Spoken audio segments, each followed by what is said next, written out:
No BS. LIV South Africa delivers Great a event. compelling finish, compelling crowds. I don't know that that means LIV is going to the moon now, but this was certainly a 1 week instance of it looking highly entertaining, highly successful. Bryson DeChambeau beats Jon Rahm in a playoff with an incredible 3-wood from the mud left. He got mud relief, but then, placed it just past the mud and ripped a 3-wood. I think it was 285 to 12 feet. Only needed a 2-putt to beat Jon Rahm in the playoff. So he wins back-to-back in Singapore and then wins at LIV South Africa, beating Rahm in a playoff. The Crushers, I believe, won the team event over the Southern Guards, the host team of South Africans there in Stein City. A really interesting event. Bryson in tears, Paul Casey in tears, but if you're LIV, this is what you'd want. Great crowd. Dream event for LIV. Yeah. Huge crowd. Bryson and Rahm playoff. Crushers and South African, the locals, the Southern Guard, go duking it out in front of their home crowd. This was a great event for them. Now, what does it mean? I want to give them their flowers. It's great. And you know what? The tour has this problem too, quite frankly. But the tour already has 60 years of infrastructure of where they can have some duds. I've read a long, lengthy money and sport analysis of their financials and making a signature model and how the money doesn't work, except the Phoenix Open is this behemoth. So they have a similar, not problem, but similar dynamic for them. They obviously have much more institutional control and financial guardrails. The issue is one great event in South Africa does not a league make. And how do you replicate this? It's obviously, their emphasis would be on, we're not going for the American market necessarily. We're going global, and we've demonstrated success in South Africa, Australia. Credit to them. Saturday tickets for 2027 are already sold out in South Africa, just tons of momentum. A good idea, a good event. Can you, I don't want to say replicate this 12 times, but does getting a one good finish and great crowd pop to make a viable league going forward? I'm not sure. That's the harder next challenge, I suppose. But a great event this week. To me, it feels like where they've hit is undervalued golf countries. Or underserved. And there's two of them, South Africa and Australia. The issue is you can't keep going back to this barrel. It's not like we could just build the whole tour around this, because the second that the second you try and do more, then the market's not underserved. Right. I do probably think Australia is big enough that they could do two events there, but then you're cutting across. Are you doing this for television, or are you doing this for on-site experience? And I wouldn't say that they're completely mutually exclusive, but they are a little bit mutually exclusive.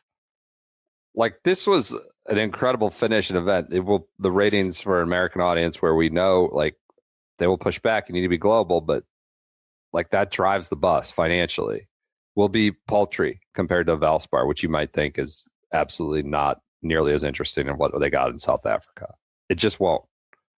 That's the piece here is this could be a great event, but did it move them closer to not just being a financial subsidy of the Saudi Arabian government? No. Nothing they've done all year has moved them closer to not being just a subsidy of Saudi Arabia trying to improve its global image.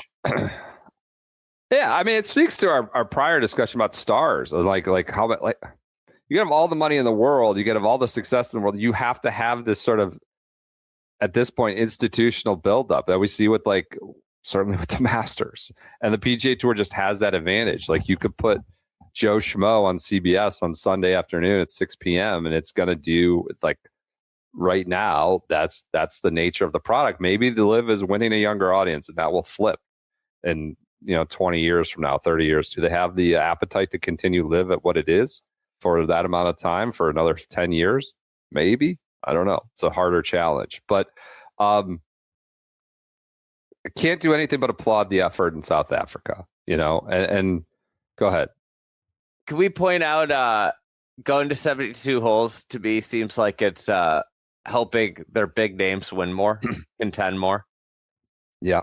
Yep. It's impacting Waco, maybe too. Neiman, maybe a little bit, but yes, fewer Neiman hits, and no, he's a star. He's one of their stars. But yeah, you're seeing a lot of Rahm, a lot of Bryson here recently as they go global. AK. I think that like a real serious golf conversation, this is going to be the best form that we've ever seen Bryson coming into Augusta National. And it's hard to square how you value these LIV wins, whatever. Mm-hmm.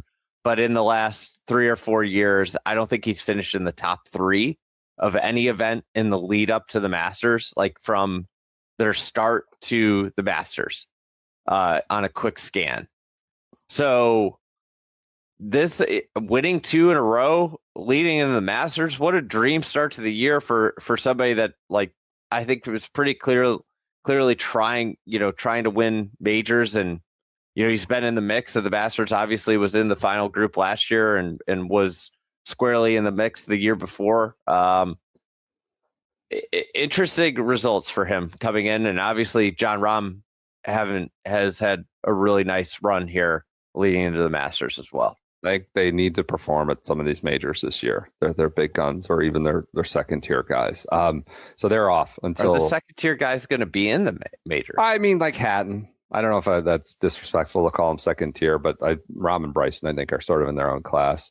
Yeah, they're off until Mexico City the week after the Masters. So Bryson playing well, also has some sort of personal difficulty or struggle or emotional issue going on. He was very emotional after the round, both on the green, in press conference, but won't allude to what it was, will not talk about it, but it must be acknowledged. Hope everything's okay there. He was emotional. Paul Casey, also in tears, crying on the 18th green about how great South Africa was, and the Southern Guards, Charles and Gracie, as he called them, and Burmy. Said it's the best LIV event they've ever had, put the gauntlet down for Australia.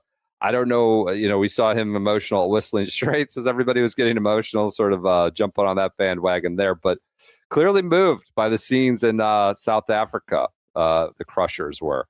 Hope everything's all right with Bryson. I don't know what's going on there. He doesn't want to talk about it, but hopefully everything all right. But he is in good form. The golf is in good form going to the Masters.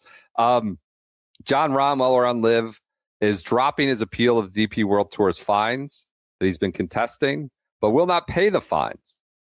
So seems like he's still not eligible for the DP World Tour, and the Ryder Cup is in serious doubt. He said just lower it to 4 events. This was Sean Zock, I believe, who was on the ground in South Africa reporting. Lower it to 4 events, like the minimum says, and I'll sign tonight. They haven't agreed to that. I just refuse to play in 6 events. I don't want to, and that's not what the rules say. So not appealing anymore, but also not paying his fines, which sort of leaves the stare down still in the fold. So this is a stare down of the year, I guess. I mean, or next year when really push comes to shove on is he going to be at Adair Manor? I assume the fines continue to accrue, or are they halted? I think they do accrue. I think he's going to play the Spanish Open. He wants to play. So all the others have agreed. No more fines. So, that they're not getting fined for playing LIV events. So it's interesting. I saw James Corrigan at it, he's not in the Ryder Cup. It's not playing. They're getting pretty declarative here with still, 18 months to go until the Ryder Cup. But it feels like more time passes, the more dug in they are getting. Well, that's the way these things work. Everybody starts to feel more and more wronged. And this is how lawsuits get contentious. Yeah. Or Micah Parsons ends up on the Packers, things like that. As you dig in, sometimes it just doesn't resolve itself.